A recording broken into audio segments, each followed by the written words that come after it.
Good afternoon, everyone.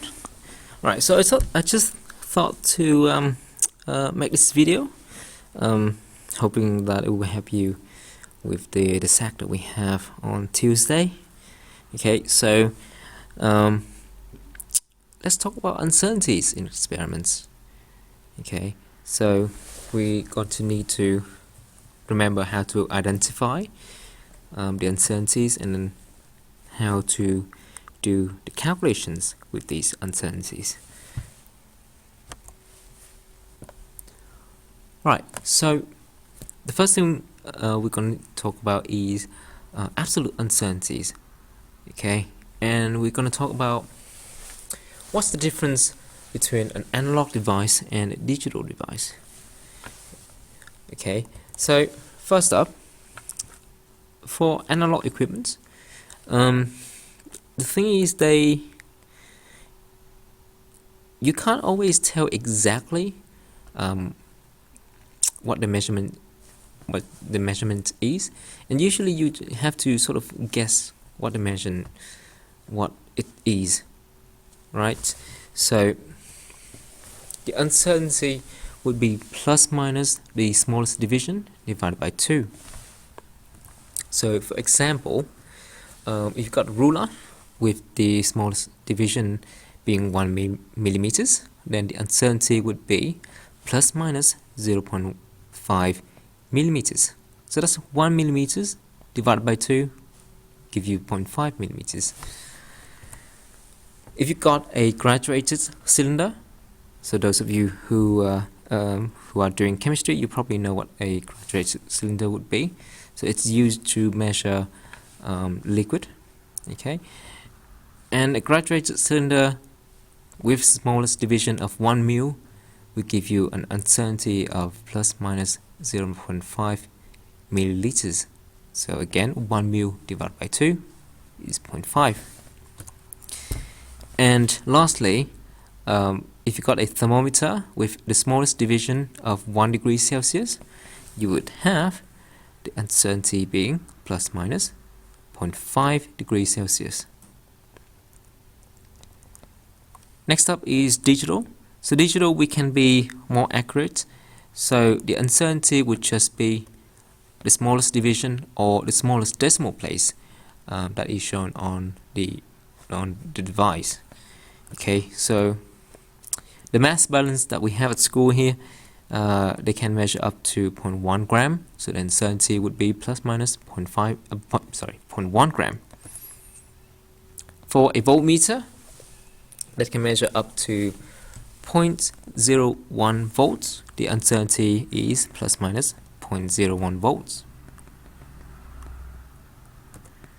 And for a stopwatch that can measure up to 0.1 of a second, the uncertainty is going to be plus minus 0.1 of a second. Oh, my bad. It should be 0.01 of a second. Okay. Next up is percentage uncertainty. So you can calculate the percentage uncertainty using the equation absolute uncertainty divided by the measurement times 100%. Okay, so for example, if we got the temperature today being 19 degrees Celsius, okay, that's going to plus minus 0.5 degrees Celsius using an analog thermometer, a normal thermometer. The percentage uncertainty would be 0.5 divided by 19 times 100% give you 2.6%. Or if you want it to be one significant figures, it's going to be 3%. Okay, so rounding up to the first non-zero digit in your calculation.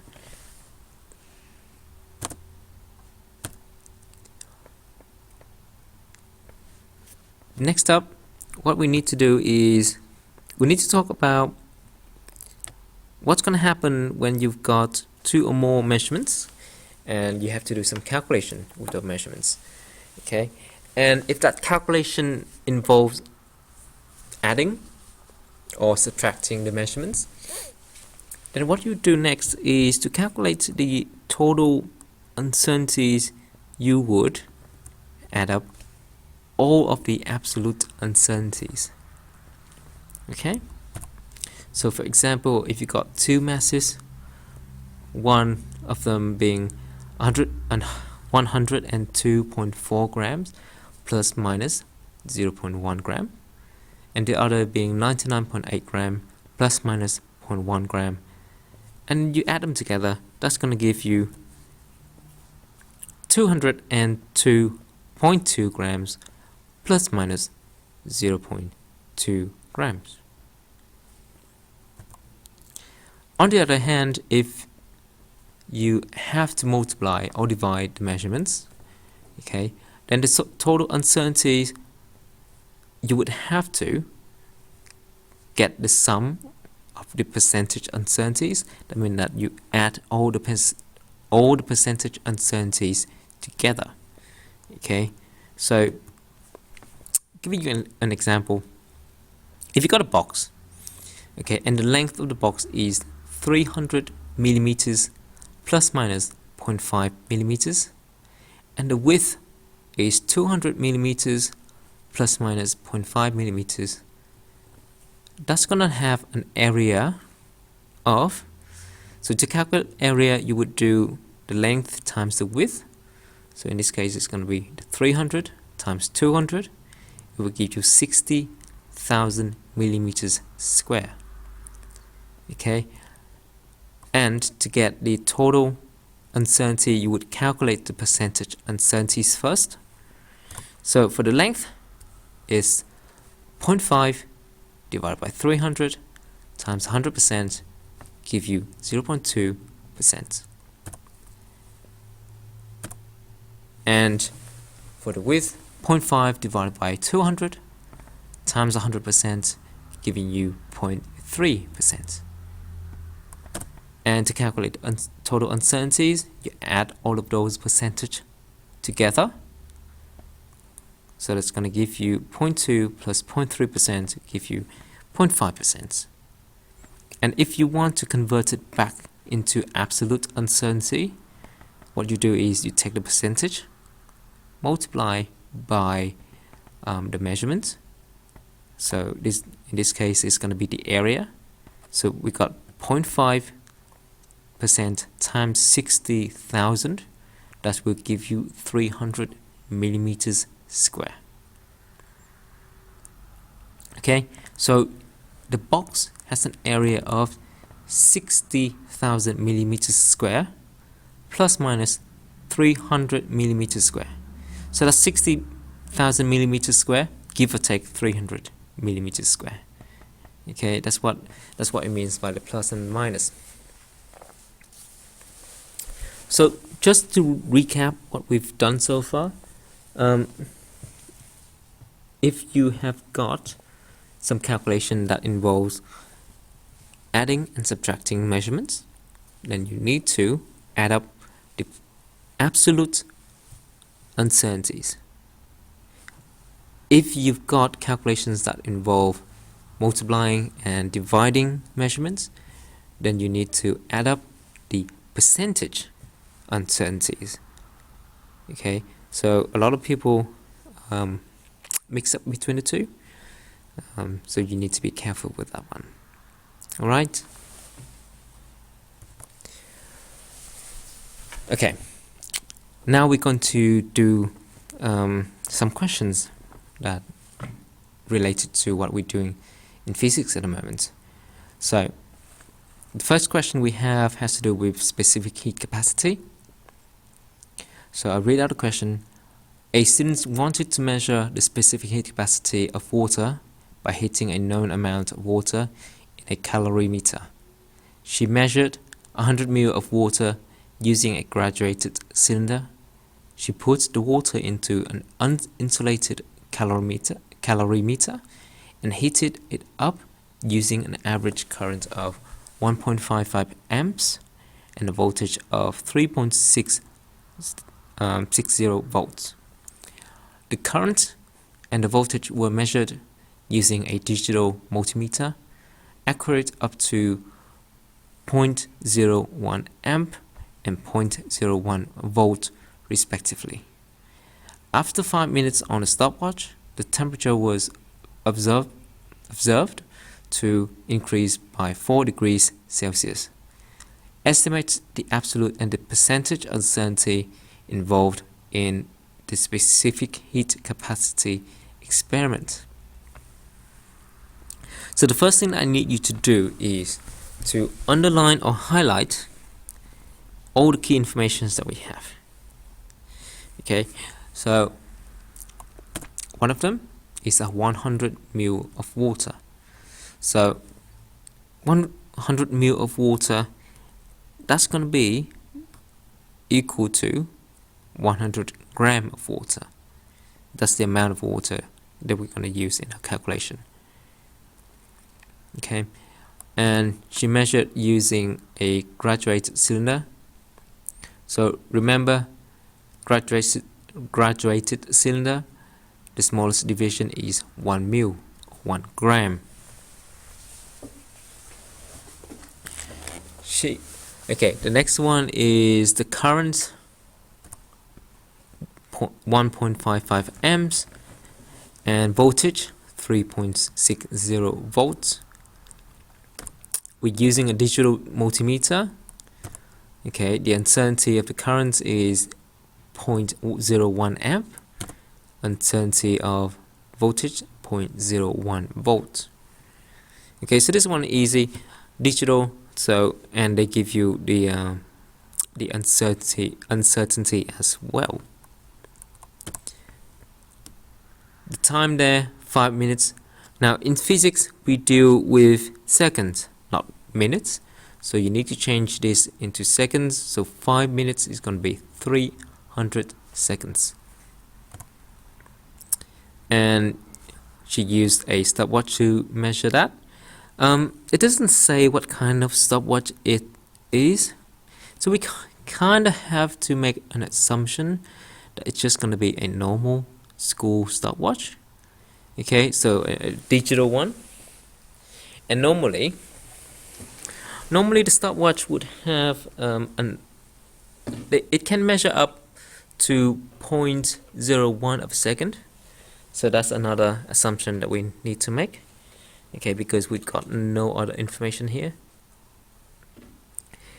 And lastly, we've got the temperature, which is 4 degrees Celsius. And again, we have to make an assumption that she used a thermometer to measure that. Just a normal one. So smallest division is going to be 1 degree Celsius.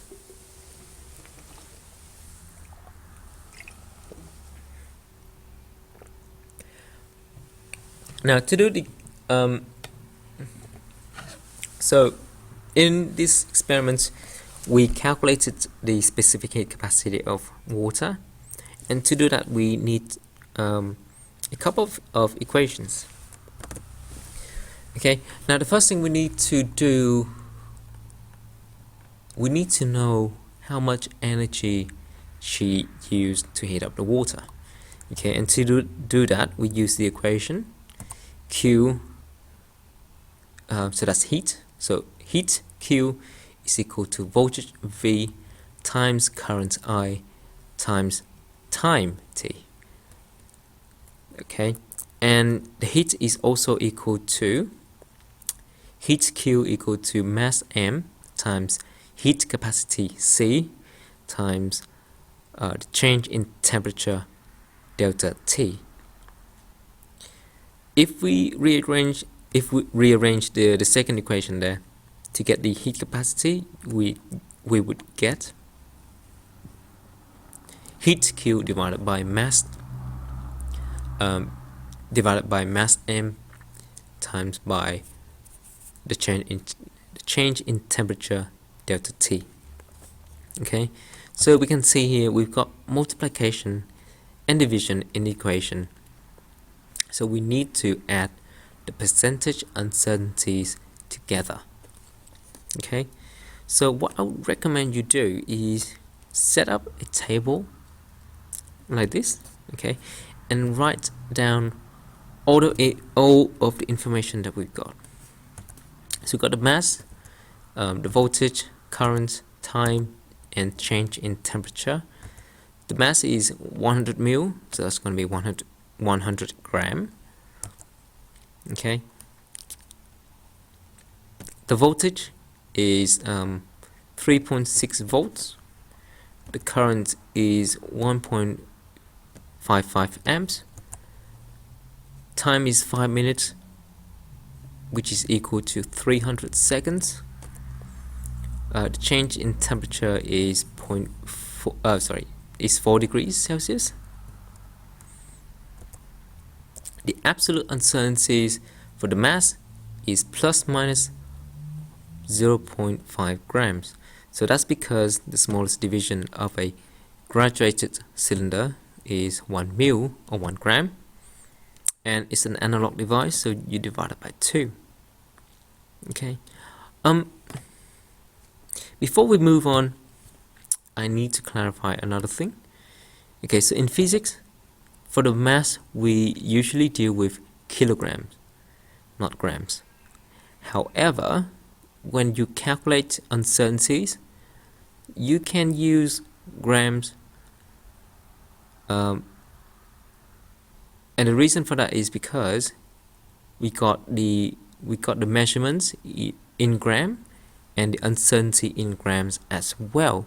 So to calculate uncertainties, as long as both the measurements and the uncertainty are in the same unit, you don't have to worry about it. Okay, so as long as you keep them having the same units, you'll be fine. Okay, so you don't have to change it into kilograms for this. Okay, when you actually do the calculations for the specific heat capacity, you would have to change it into kilograms. Okay, so moving on, the absolute uncertainty for voltage is going to be 0.01 volts. Okay, so it's digital, and they said it in the question is 0.01. The same for current, 0.01 amps. Time, we assume it's a digital stopwatch, and the absolute uncertainty is 0.01 second. For temperature, we assume she used a normal thermometer. Smallest division is going to be 1 degree Celsius. So divided by 2 to get the absolute uncertainties. That's going to give you 0.5 degrees Celsius. Calculate the percentage uncertainties. You would have 0.5 divided by 100 times 100%. That's going to give you 0.5%. Okay, so that's 0.5 gram divided by 100 gram of water times 100% give you 0.5%. For voltage, you got 0.01 volts divided by 3.6 volts times 100% give you 0.3%. For current, 0.01 amps divided by 1.55 amps times 100% giving you 0.6%. For time, 0.01 second divided by 300 seconds times 100% giving you 0.003%. And lastly, you got 0.5 degrees Celsius divided by 4 degrees Celsius times 100% give you 12.5%. Okay, so you add up all of those percentage uncertainties, you would have a total uncertainties of plus minus 13.9%. Okay, and to get the absolute uncertainties, you multiply the percentage by the measurements. In this case, because we're trying to find the specific heat capacity, I'm going to times it by the specific heat capacity, and I calculated to be 4,185. So multiply them together, you would get plus minus 582 joules per kilogram per Kelvin.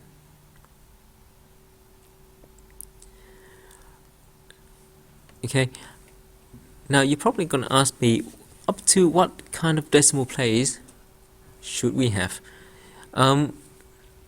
Now for year 11, I'm not going to be too fussed about that one. Okay, as long as you don't give me a crazy amount of decimal places, I'll be happy with that. So what I mean by that is, don't give me like 3 decimal places, or 4 or 5 or 10 decimal places. And the reason for that is because with our equipment, the school equipment, we cannot be that accurate down to that number of decimal places.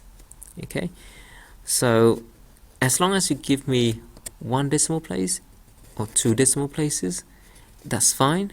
And also try to make it so that both the measurements and the uncertainty, they have the same amount of decimal places.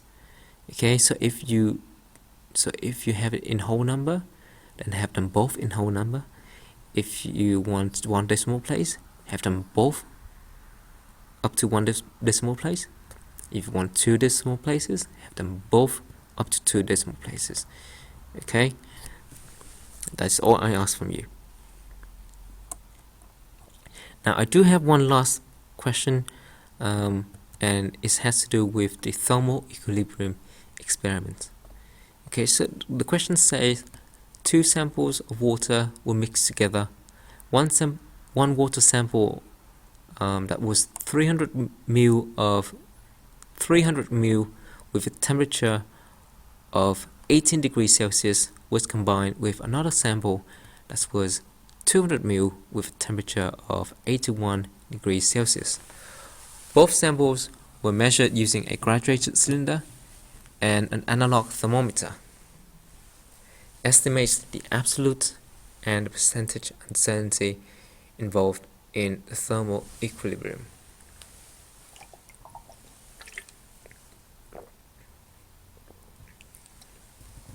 So again, the first thing that we need to do is we need to highlight all the key informations. So we got the 300 ml, 18 degrees Celsius, 200 ml, and 81 degrees Celsius. We know that they were measured by graduated cylinder. So again, that's going to be the smallest division of 1 ml. And an analog thermometer. So the smallest division is going to be 1 degree Celsius. So for this one, you need to remember that when you mix hot and cold water, the heat from the hot water is going to be transferred to the cold water. Okay, so whatever heat the hot water loses, that's going to be gained by the cold water. Okay, so we got this equation here. Heat loss is equal to heat gain. That makes sense. Now, so the equation that we use for heat, okay, is going to be the mass times heat capacity times change in temperature.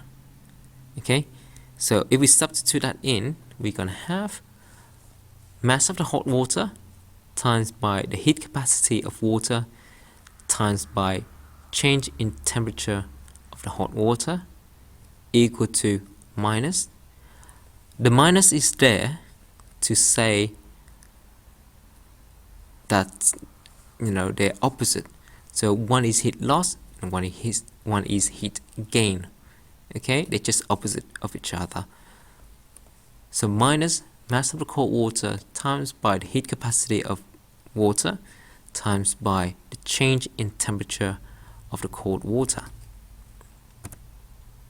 Again, we've got multiplication here. Okay, so we need to add percentage uncertainties together.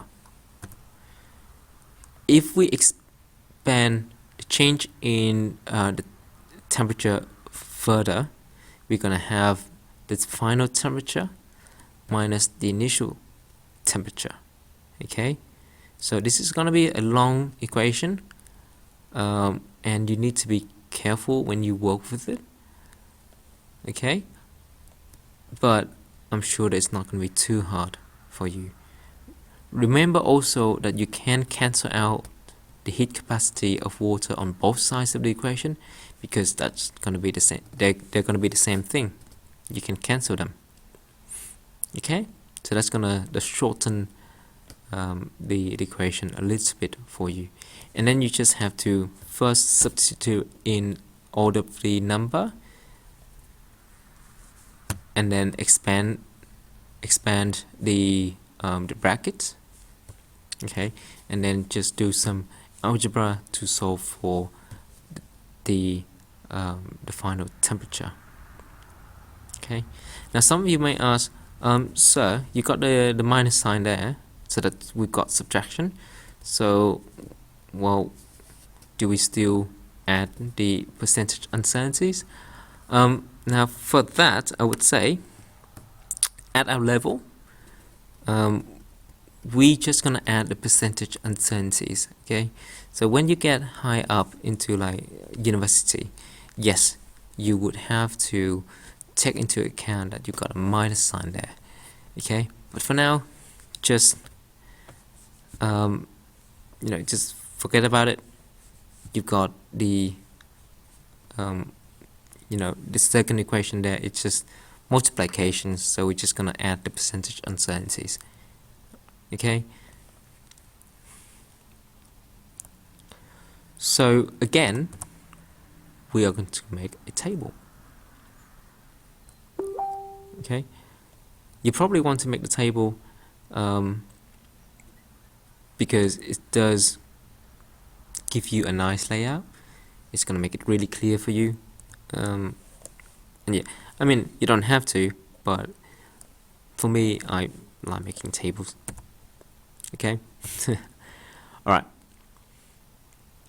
so we got the mass of the hot and cold water there, and also the initial temperature of the hot water and the cold water. So hot water mass 200 ml or 200 grams, cold water 300 ml or 300 grams. Temperature, initial temperature of hot water is 81 degrees Celsius. Initial temperature of the cold water is 18. Okay, absolute uncertainties. Graduated cylinder, okay, 1 ml or 1 gram divided by 2, because it's analog, giving you 0.5 grams. Okay, that's going to be the same for the two masses. For the temperature, analog thermometer, so 1 degrees Celsius divided by 2, 0.5, giving you 0.5 degrees. Okay, the same for both temperature. So percentage uncertainties, you have 0.5 grams divided by 200 grams times 100%, giving you 0.25%. For the cold water, 0.5 grams divided by 300 grams times 100%, giving you 0.17%. For the temperature of the hot water, you got 0.5 degrees Celsius divided by 81 degrees times 100%, giving you 0.62%. And for the cold water, the temperatures 0.5 degrees divided by 18 degrees times 100%, giving you 3.78%. Add them all up, you have a total of plus minus 4.82%. To get back to the absolute uncertainties, multiply it by the measurements. In this case, we want the final temperature, which I calculated to be 43.2 degrees Celsius. So the absolute values, the absolute uncertainties, you take percentage, which is 4.82, multiplied by the measurements that we want, in this case is 43.2 degrees. That's going to give you plus minus 4.1 degrees Celsius. Okay, so notice again how I keep them to have the same amount of decimal places. Okay. All right. Now, I hope that this video helps you with your revision. If you have any question, come and find me before Tuesday. Okay. I wish you good luck with your revision. Okay, have a good weekend. I'll see you on Tuesday. Bye.